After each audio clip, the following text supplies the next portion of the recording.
LMRP planning എങ്ങനെയുണ്ടായിരുന്നു? അവർ effective ആയിരുന്നു ആ കാര്യങ്ങളൊക്കെ? എല്ലാ ചാപ്റ്ററിലും ബെസ്റ്റ് നമ്മൾ ക്വസ്റ്റ്യൻ ചെയ്തിട്ടാണല്ലോ ഇത് പഠിക്കുന്നത്. അതെ. ഇത് ബെസ്റ്റ് ക്വസ്റ്റ്യൻ ഇങ്ങനെ ഓരോന്നിട്ട് വരും.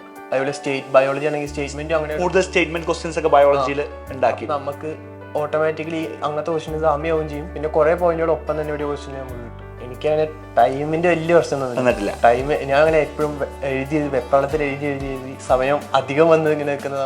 അതായത് സ്പീഡിൽ ചെയ്യും. അങ്ങനെ വരുമ്പോൾ മിസ്റ്റേക്ക് വരും. എല്ലാവരും ഡോക്ടർ ആവണം. എനിക്ക് തോന്നുന്നു ക്ലാസ്സിൽ മെജോറിറ്റി ആൾക്കാരും ഇപ്രാവശ്യം ഡോക്ടേഴ്സ് ആണ് അല്ലെ? കഴിഞ്ഞ കൊല്ലം കണ്ട ആ സ്വപ്നം ഇപ്രാവശ്യം എല്ലാവരും ഒരുമിച്ച് നിന്നുണ്ടാക്കിയിട്ടുണ്ട്, വാങ്ങിയിട്ടുണ്ട്. നമ്മുടെ സൈലത്ത് നിന്നുള്ള ഒരു സപ്പോർട്ട് എങ്ങനെയായിരുന്നു? എനിക്ക് വാർഡനും മെൻറ്ററൊക്കെ ഇടയ്ക്കിടയ്ക്ക് വന്ന് അവർ സംസാരിക്കാണ്. എന്താ ഈ എന്തെങ്കിലും പ്രശ്നമുണ്ടോ അതൊക്കെ കൃത്യമായിട്ട് അവർ റെഗുലറായിട്ട് വന്ന് മോണിറ്റർ ചെയ്യും, ചോദിക്കും അല്ലേ? പിന്നെ വീട്ടിൽ വിളിക്കുമ്പോൾ അവരും ഇങ്ങനെ ഇതേപോലെ ഭയങ്കര സപ്പോർട്ട് ചെയ്തിട്ടുണ്ട്. Hi all. സോ ഇന്ന് എൻ്റെ കൂടെ ഉള്ളത് നമ്മുടെ ഏറ്റവും പ്രിയപ്പെട്ട സച്ചിനാണ്. സച്ചിൻ നമ്മുടെ നീറ്റിൻ്റെ സക്സസ് സെലിബ്രേഷന് വേണ്ടി കോഴിക്കോട് എത്തിയതാണ്. പാലക്കാട് നിന്ന് ഫാമിലി ആയിട്ട് സച്ചിൻ ഇന്ന് രാവിലെ ഇവിടെ എത്തിയിട്ടുണ്ട്. സോ നമുക്ക് സച്ചിനോട് എങ്ങനെയുണ്ടായിരുന്നു ഈ ഒരു അക്കാദമിക് ഇയറിലെ സൈലത്തിനോടൊപ്പമുള്ള ആ ജേണി എന്നുള്ളത് നമുക്കൊന്ന് ചോദിച്ച് മനസ്സിലാക്കാം. അപ്പോൾ Sachin, congratulation first of all. So രാവിലെ ഇവിടെ എത്തി അല്ലേ? ആരൊക്കെ കൂടെ വന്നതെന്ന്? അച്ഛനും അമ്മയും അനിയനും പിന്നെ എൻ്റെ മേമയും. കംപ്ലീറ്റ് ഫാമിലി എല്ലാവരും വന്നിട്ടുണ്ട്. വളരെ സന്തോഷം. ഓക്കെ, സോ നമുക്ക് ജസ്റ്റ് നമ്മുടെ ഇപ്പം സച്ചിൻ അറിയാം, സച്ചിൻ വരുമ്പോൾ കണ്ടിട്ടുണ്ടാവും ക്ലാസ് റൂമിലെല്ലാം കുട്ടികളുണ്ട്. അവർ സച്ചിൻ കഴിഞ്ഞ കൊല്ലം പഠിച്ച പോലെ ഈ വർഷത്തെ നീറ്റിന് വേണ്ടി പ്രിപ്പയർ ചെയ്തുകൊണ്ടിരിക്കുകയാണ്. ആദ്യം തന്നെ നമുക്ക് അതിന് തുടങ്ങാം. സച്ചിൻ എന്താണ് സച്ചിൻ്റെ ആ ഒരു മെത്തേഡ് ഓഫ് പ്രിപ്പറേഷൻ? എല്ലാവർക്കും എന്തായാലും അറിയാൻ ആഗ്രഹം ഉണ്ടാവും. കാരണം സച്ചിൻ്റെ മാർക്ക് എന്ന് പറഞ്ഞാൽ ഇപ്രാവശ്യം കോഴിക്കോടോ അല്ലെങ്കിൽ ഏറ്റവും ബെസ്റ്റ് ആയിട്ടുള്ള കേരളത്തിലെ ഒരു മെഡിക്കൽ കോളേജ്, സച്ചിൻ ആഗ്രഹിക്കുന്ന ഏതെങ്കിലും ഒരു ബെസ്റ്റ് കോളേജിലേക്ക് ജോയിൻ ചെയ്യാനുള്ള മാർക്കാണ് സച്ചിൻ്റെത്. സോ എങ്ങനെയായിരുന്നു സച്ചിൻ്റെ ഒരു മോഡ് ഓഫ് പ്രിപ്പറേഷൻ? അതൊന്ന് പറഞ്ഞു കൊടുക്കാൻ പറ്റും? ഞാൻ മെയിൻലി ഇവിടുത്തെ DPP ഭയങ്കരമായിട്ട് ഫോളോ ചെയ്തിരുന്നു. പിന്നെ അതേപോലെ സൈലത്തിന്റെ മെറ്റീരിയൽ ക്വസ്റ്റ്യൻസ് എല്ലാ ചാപ്റ്റർ കഴിയുമ്പോഴും എല്ലാ ലെവലും ചെയ്തു പോകും. പിന്നെ പ്രീവിയസ് ക്വസ്റ്റ്യൻ ലാസ്റ്റ് റിവിഷൻ ടൈമിൽ ചെയ്ത് വന്നു. കാരണം NCERT വായിക്കുന്നതോടൊപ്പം തന്നെ നമ്മൾ DPP എനിക്ക് തോന്നുന്നു എല്ലാ കാര്യങ്ങളും NCERT കവർ ചെയ്തിട്ടുണ്ട് അല്ലെ? അതിന്റെ കൂടെ ക്വസ്റ്റ്യൻസ് പ്രാക്ടീസ് ചെയ്യും. മറ്റൊരു കാര്യം ചോദിക്കാനുള്ളത്, ഈ നമ്മുടെ GIB സീരീസ് അല്ലെ, അങ്ങനെ തുടക്കത്തിൽ തന്നെ ഗ്രേറ്റ് ഇന്ത്യൻ ബാറ്റിലെല്ലാം തന്നെ നല്ല പെർഫോമൻസ് എത്തിയിരുന്നു. ആദ്യം നല്ല മാർക്കൊന്നും ഉണ്ടായിരുന്നില്ല. ആദ്യമൊക്കെ 620 500ന്റെ താഴെ ചിലപ്പോൾ മാർക്ക് വന്നത്. ഓക്കെ, അപ്പൊ അതുമായിട്ട് കമ്പയർ ചെയ്യുമ്പോൾ ഇപ്പൊ സച്ചിൻ വന്ന് നിൽക്കുന്ന മാർക്ക് വളരെ വലിയ മാർക്കാണ് അല്ലെ? അപ്പോൾ നമ്മൾ മനസ്സിലാക്കുന്ന കാര്യം ത്രൂ ഔട്ട് ആയിട്ട് ഒരു നമ്മുടെ ഗ്രാഫ് മുകളിലൊന്നല്ല അല്ലെ? അതിൽ ഉറപ്പായിട്ടും താഴോട്ടും മുകളിലോട്ടൊക്കെ നമ്മൾ പോയിട്ടുണ്ട്. ഓക്കെ, പക്ഷെ ഇന്ന് ഇപ്പോൾ ഏറ്റവും ബെസ്റ്റ് ആയിട്ടുള്ള ഒരു സ്കോറിൽ നമ്മൾ നിൽക്കുന്നു. ഓക്കെ, ഇപ്പോൾ ഈ ഒരു LMRP സീരീസ് നമ്മുടെ റിവിഷന്റെ സമയം അല്ലെ, ഏറ്റവും കൂടുതൽ ടീച്ചേഴ്സ് ക്ലാസ് പറഞ്ഞിട്ടുണ്ടാവുക തുടക്കം മുതൽ ആദ്യത്തെ ദിവസം മുതൽ ക്ലാസ് പറഞ്ഞിട്ടുണ്ടാവുക റിവിഷൻ ആണ് ഏറ്റവും അൾട്ടിമേറ്റ് ആയിട്ടുള്ള കാര്യം അല്ലെ? അപ്പോൾ എനിക്ക് തോന്നുന്നു നമ്മുടെ ഫിസിക്സ് വാലയിൽ നിന്ന് അലക് പാണ്ഡെ സാർ വന്നപ്പോഴും അല്ലെ, സാറും നിങ്ങളോട് സംബന്ധിച്ച സമയത്ത് പറഞ്ഞത് എന്താണ്? റിവിഷൻ ആണ് ഏറ്റവും ഇമ്പോർട്ടൻ്റ് എന്നുള്ള കാര്യം. അപ്പോൾ ഈ റിവിഷന് നമ്മുടെ LMRP പ്ലാനിങ് എങ്ങനെയുണ്ടായിരുന്നു? അവർ എഫക്റ്റീവ് ആയിരുന്നു ആ കാര്യങ്ങളൊക്കെ? എല്ലാ ചാപ്റ്ററിലും ബെസ്റ്റ് നമ്മൾ ക്വസ്റ്റ്യൻ ചെയ്തിട്ടാണല്ലോ ഇത് പഠിക്കുന്നത്. ഇത് ബെസ്റ്റ് ക്വസ്റ്റ്യൻ ഇങ്ങനെ ഓരോന്നിട്ട് വരും. അതുപോലെ ബയോളജി ആണെങ്കിൽ സ്റ്റേറ്റ്മെന്റ് അങ്ങനെ കൂടുതൽ സ്റ്റേറ്റ്മെന്റ് ക്വസ്റ്റ്യൻസ് ഒക്കെ ബയോളജിയിൽ ഉണ്ടാക്കി നമുക്ക് ഓട്ടോമാറ്റിക്കലി അങ്ങനത്തെ ക്വസ്റ്റ്യൻ സാമ്യമാവും ചെയ്യും. പിന്നെ കുറെ പോയിന്റുകൾ ഒപ്പം തന്നെ ഒരു ക്വസ്റ്റ്യൻ നമുക്ക് കിട്ടും. ഒരു ക്വസ്റ്റ്യനിലൂടെ തന്നെ മോർ നമ്പർ ഓഫ് കോൺസെപ്റ്റ് ഒരു ക്വസ്റ്റ്യനിൽ കിട്ടും അല്ലെ? അപ്പൊ ആ ഒരു ക്വസ്റ്റ്യൻ എനിക്ക് തോന്നുന്നു നീ ഓൾറെഡി ക്വസ്റ്റ്യൻ എഴുതിയിരിക്കുന്നു, ശേഷം ടീച്ചേഴ്സ് വന്നിട്ടാണ് അത് സോൾവ് ചെയ്ത് തന്നത്. അപ്പം ഉറപ്പായിട്ടും എന്തെങ്കിലും ക്ലാരിറ്റി കുറവൊക്കെ ഉണ്ടെങ്കിൽ അത് കറക്റ്റ് ആയിട്ട് അപ്പൊ ആ ക്വസ്റ്റ്യൻ സത്യം പറഞ്ഞാൽ ആ ഒരു ക്വസ്റ്റ്യൻ പഠിക്കുന്നതോടൊപ്പം ഒരുപാട് ആ ഏരിയ കംപ്ലീറ്റ് ആയിട്ട് ബയോളജിയിൽ കവർ ചെയ്യാൻ പറ്റും അല്ലെ? റെഡി. അപ്പം LMRP എന്തായാലും എഫക്റ്റീവ് ആയിരുന്നു മനസ്സിലാക്കുന്നു. അതുപോലെ ഇപ്പം ആദ്യമായിട്ട് ഫസ്റ്റ് കാണുന്ന എക്സാം ആണ് ഒരു കുട്ടിക്ക് നീറ്റെങ്കിൽ അതിൽ ഒരുപാട് പ്രശ്നങ്ങൾ വരാം. അതിൽ ഫസ്റ്റ് വരുന്ന പ്രോബ്ലം ആണ് ടൈം മാനേജ്മെന്റ്. എങ്ങനെയായിരുന്നു ടൈം മാനേജ്മെന്റിന്റെ കാര്യമൊക്കെ സച്ചിൻ ബാലൻസ് ചെയ്തു പോയത്? എനിക്കങ്ങനെ ടൈമിന്റെ വലിയ പ്രശ്നം വന്നിട്ടില്ല. ടൈം ഞാൻ അങ്ങനെ എപ്പോഴും വെപ്രാളത്തിൽ എഴുതി സമയം അധികം വന്ന് ഇങ്ങനെ നിൽക്കുന്നത്. ഓക്കെ, അതായത് സ്പീഡിൽ ചെയ്യും. അങ്ങനെ വരുമ്പോൾ മിസ്റ്റേക്ക് വരും. അപ്പൊ എനിക്ക് തോന്നുന്നു അങ്ങനെ മിസ്റ്റേക്കുകൾ വരുന്ന സമയത്ത് അത് കറക്റ്റ് ചെയ്യാനുള്ള ഒരു നല്ലൊരു ഓപ്ഷൻ ആയിരുന്നു നമ്മുടെ മോക്ക് സീരീസ് അല്ലെ? ഒരു 15ഓളം എക്സാം ഒരു കുട്ടി എഴുതുന്ന സമയത്ത് ഉറപ്പായിട്ടും എന്തുണ്ടാവും? ആദ്യത്തെ പരീക്ഷകൾ തെറ്റുന്ന ആ ഒരു മിസ്റ്റേക്ക് അനാലിസിസ് നടത്താറുണ്ട് സച്ചിൻ. ഞാൻ ഓരോ ക്വസ്റ്റ്യനിലും എന്താണ് ഇവനെ ആദ്യം ഞാനൊന്നും ഈ ക്വസ്റ്റ്യൻ പേപ്പർ വായിച്ചു പോകുമ്പോൾ ഇൻകറക്റ്റ് അങ്ങനെയൊന്നും ജസ്റ്റ് മാർക്ക് ചെയ്ത സച്ചിൻ എന്നുള്ള പേര് കേട്ട ഓർമ്മ നമ്മള് സച്ചിൻ ടെണ്ടുൽക്കർ അല്ലെ, എല്ലാ കളി കഴിഞ്ഞാലും ആ ഔട്ടാവുന്ന എങ്ങനെയാണെന്ന് ശരിക്കും അനലൈസ് ചെയ്യും. കാരണം അടുത്ത കളിയിൽ എന്തുണ്ടാവരുത്, ആ രീതിയിൽ ഔട്ടാവരുത് മനസ്സിലാക്കുക, അത് അനലൈസ് ചെയ്യാറുണ്ട്. അപ്പോൾ ഈ മിസ്റ്റേക്ക് അനാലിസിസ് ഭയങ്കര ഇമ്പോർട്ടൻ്റ്. റിസൾട്ട് അനാലിസിസിനോടൊപ്പം തന്നെ മിസ്റ്റേക്ക് അനാലിസിസിന് എന്തുണ്ട്, ഇമ്പോർട്ടൻസ് ഉണ്ട്. അപ്പം സച്ചിൻ പറഞ്ഞത് അത് കറക്റ്റായിട്ട് നോക്കാറുണ്ട്. അപ്പൊ അതുകൊണ്ട് അതിൽ റെക്ടിഫൈ ചെയ്യാൻ പറ്റും. അപ്പം മോക്ക് സീരീസിൽ ഇപ്പം ഫസ്റ്റ് മോക്കിലും ലാസ്റ്റ് മോക്കിലേക്കുള്ള ആ ഒരു ജേണി എങ്ങനെയായിരുന്നു? ഇപ്പൊ 15-16 മോക്ക് ചെയ്തിട്ടുണ്ട്. എങ്ങനെയായിരുന്നു ആ ജേണി വന്നത്?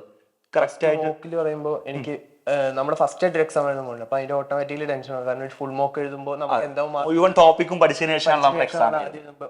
അത് ആദ്യം ഒരു എക്സാം എഴുതുന്ന ആ ഒരു സമയത്ത് ടെൻഷൻ ആയിരുന്നു. പിന്നെ അതിന് ശേഷം എനിക്ക് നോർമലായിട്ട് മാർക്ക് ഇങ്ങനെ ഒരു വലിയ കൺസിസ്റ്റന്റ് ആയിട്ടില്ല, നല്ല അത്യാവശ്യം നല്ല മാർക്ക് സ്കോർ ചെയ്യാൻ പറ്റും, കയറി വന്നു. എനിക്ക് തോന്നുന്നു സച്ചിന് കിട്ടിയ ഏറ്റവും നല്ല മാർക്ക്, ഏറ്റവും ബെസ്റ്റ് മാർക്ക് നീറ്റിലെ മാർക്കായിരിക്കും. Okay, good. ഈ ഒരു റിസൾട്ട് അല്ലെ, പെട്ടെന്നായിരുന്നു റിസൾട്ട് വന്നത് ഇപ്രാവശ്യം അല്ലെ. പക്ഷെ എനിക്ക് തോന്നുന്നു മാർക്ക് നോക്കിയപ്പോൾ തന്നെ സച്ചിന് ഏകദേശം നല്ലൊരു മാർക്ക് ഉണ്ടാവുന്നൊക്കെ അറിയിച്ചിരുന്നു. അപ്പം അതിനുശേഷം ഈ റിസൾട്ട് വരുന്ന സമയത്ത് ആരായിരുന്നു ഫസ്റ്റ് ആരോടായിരുന്നു ഷെയർ ചെയ്തില്ല, ആരാ പറഞ്ഞത് റിസൾട്ട് വന്നു എന്നുള്ള കാര്യം? എന്റെ ഒരു ഫ്രണ്ട് ഞാൻ അങ്ങനെ ഇൻസ്റ്റയിൽ നോക്കിക്കൊണ്ടിരിക്കുമ്പോൾ മെസ്സേജ് അയച്ചാ ഓക്കെ, പെട്ടെന്ന് ഇന്ത്യൻ്റെ റിസൾട്ട് വന്നു. അപ്പൊ എന്തായാലും അപ്പത്തെ ഒരു ഫീലിംഗ്? അപ്പൊ ഞാൻ വീട്ടില് അച്ഛനും അമ്മയും വന്ന് സമയം അവര് ജോലി കഴിഞ്ഞ് വന്നിട്ടേ ഉള്ളൂ. അപ്പൊ ഞാൻ അങ്ങനെ വെറുതെ ഇരിക്കുമ്പോ പെട്ടെന്ന് ഇങ്ങനെ പറഞ്ഞപ്പോ ഞാൻ എന്താ ആദ്യം ഷോക്കായി പോയി. പിന്നെ അതിന് ശേഷം നേരെ പോയിട്ട് നോക്കി. കഴിഞ്ഞല്ലോ കുറെ കഷ്ടപ്പെട്ടത്, ഇങ്ങനെ ഈ കുറെ സമയം പോയിട്ട് രാത്രി 3 മണിക്കൊക്കെ. അപ്പൊ ഈ പെട്ടെന്ന് തന്നെ പോയി നോക്കി, അപ്പൊ തന്നെ 680 മാർക്ക് ഇട്ട് കണ്ടു. അപ്പൊ പിന്നെ വീട്ടുകാരുടെ അങ്ങനെ. Okay okay. അതുപോലെ തന്നെ ഇപ്പോൾ പറഞ്ഞു നമ്മൾ ഒരു നല്ലൊരു എഫേർട്ട് കൊടുത്തിട്ടുണ്ട് സച്ചിൻ. എനിക്കറിയാം ഒരുപാട് ക്വസ്റ്റ്യൻസ് ചെയ്തിട്ടുണ്ട്. എങ്ങനെയായിരുന്നു ഹോസ്റ്റലിലെ, ഇവിടെ നമ്മളെ മൈക്രോമിംസ് ഹോസ്റ്റലിലായിരുന്നു പഠിച്ചത് അല്ലേ? അവിടെ മൊത്തത്തിൽ എനിക്ക് തോന്നുന്നു ഒരു ഭയങ്കരമായിട്ട് നമ്മുടെ എല്ലാ ഹോസ്റ്റലുള്ള പോലെ തന്നെ അവിടെയും ഒരു കംപ്ലീറ്റ് ആയിട്ടൊരു എല്ലാവരും ഡോക്ടർ ആവണം. അപ്പം എനിക്ക് തോന്നുന്നു നിങ്ങളുടെ ക്ലാസ്സിൽ മെജോറിറ്റി ആൾക്കാരും ഇപ്രാവശ്യം ഡോക്ടേഴ്സാണ് അല്ലേ? കഴിഞ്ഞ കൊല്ലം കണ്ട ആ സ്വപ്നം ഇപ്രാവശ്യം എല്ലാവരും ഒരുമിച്ച് നിന്നുണ്ടാക്കിയിട്ടുണ്ട്, വാങ്ങിയിട്ടുണ്ട്. അതുപോലെ ഹോസ്റ്റലിൽ എങ്ങനെയായിരുന്നു? ഹോസ്റ്റലിലെ ഒരു എക്സ്പീരിയൻസ് ഒക്കെ പഠിക്കുന്ന സമയത്ത് എങ്ങനെയായിരുന്നു സച്ചിന്റെ പഠന സമയം? അതുപോലെ ഹോസ്റ്റലിൽ എങ്ങനെയായിരുന്നു പഠന രീതി? ഹോസ്റ്റലിൽ ഇപ്പോൾ എല്ലാവരും ഭയങ്കര സപ്പോർട്ടീവാണ്. ഇപ്പൊ നമുക്കൊരു ക്വസ്റ്റ്യൻ കിട്ടിയില്ല വെച്ചാൽ അവരുടെ അടുത്ത് പോയി ചോദിച്ചാൽ അവർക്ക് അറിയാച്ച അവർ കൃത്യമായിട്ട് പറഞ്ഞുതരും. അതേപോലെ തന്നെ നമ്മളും അങ്ങോട്ട് ക്ലിയർ ചെയ്ത് കൊടുക്കും.